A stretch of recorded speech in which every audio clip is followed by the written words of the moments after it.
Hello everyone, and welcome back to Dishonored with me, Longclawcorvo and Steel, where we always deliver.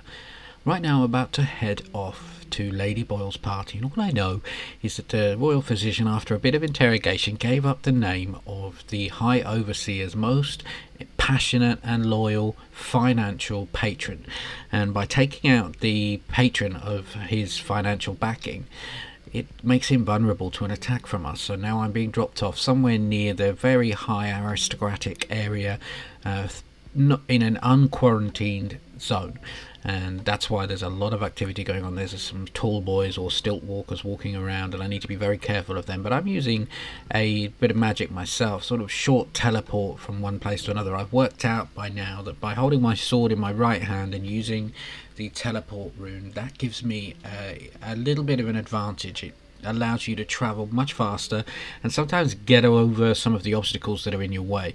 So this is actually one of the easier missions that I've done, and I'll show you how I get on with it. So let's see how it goes.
So arriving very close to where the party is located, I see some partygoers outside. One of them loses track of her invitation, and the guy that she's with says, "Don't bother chasing that, you never know what's down there," and it gives you an opportunity to pick that up.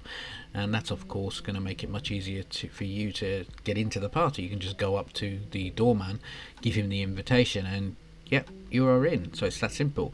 Once you're inside, you don't need to worry about using stealth abilities. You can wander around freely because you're wearing a mask, and they have not picked up that dressed like an assassin you're actually a deadly adversary.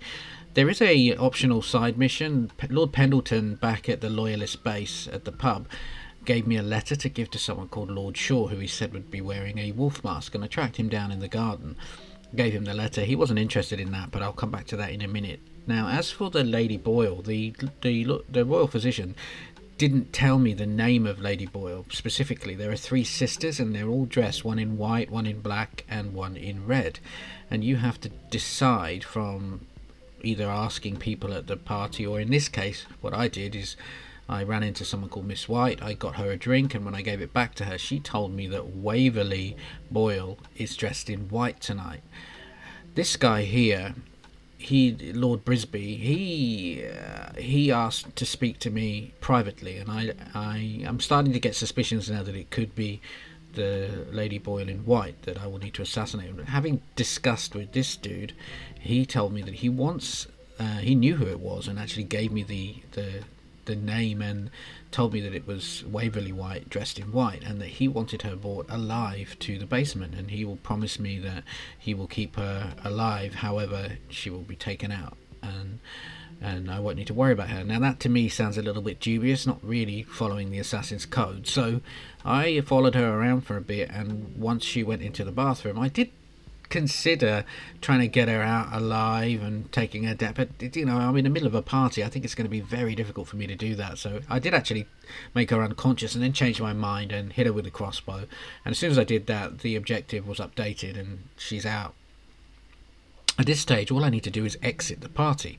But before I do, I went back to Lord Shaw and in the gardens, and there's an opportunity there to hold a duel with Lord Shaw and me representing Lord Pendleton, and it was very easy. I was able to take him out, and the impact of doing these optional side missions, you may not realize it, but it does have a bigger impact, and I'm pretty sure that the impact of me doing that mission will keep Lord Pendleton loyal to the loyalists. And he's made a few comments while I'm around the base about he doesn't really like that the royal physician has been held hostage. He doesn't particularly agree with that. He gave up his brothers. He wasn't particularly happy that both of his brothers had to die for the name of our cause, that kind of thing.